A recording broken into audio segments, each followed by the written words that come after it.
To make this video because I understand that some people probably understand the directions a little bit better if they can hear them, in an audio format. So if you're someone like that, this might be helpful for you.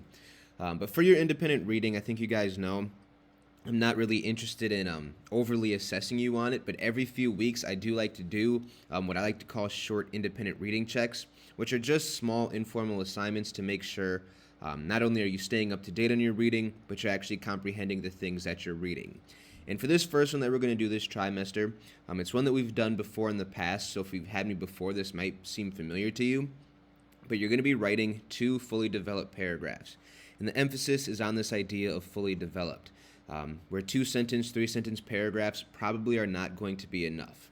And these paragraphs are going to be centered around these 2 ideas here, where you're going to be making a prediction.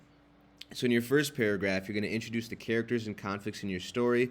I put in parentheses, essentially just write a summary of what you've read so far. Keep in mind, you do not have to have finished your book in order to do this assignment. But I probably haven't read your book, so it's important that you kind of establish that baseline knowledge of who's involved and what is taking place. In your second paragraph, then, you will explain a prediction that you have for the rest of the book and provide an explanation of why you think this is going to happen and how it would impact the story. Basically you're asked to do 3 things here. First, explain your prediction.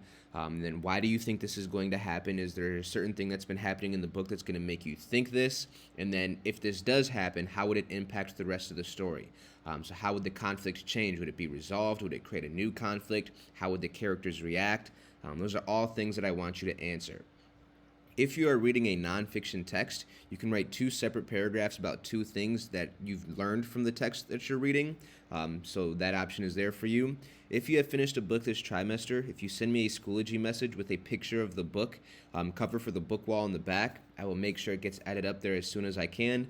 But this is all that you're going to be asked to do on Wednesday. So as long as you get this done, then you should be in pretty good shape. If you have any questions or anything, please reach out to me, but I will be back on Thursday. So if you're watching this on Wednesday, I will be back tomorrow, and we will continue on. So yeah.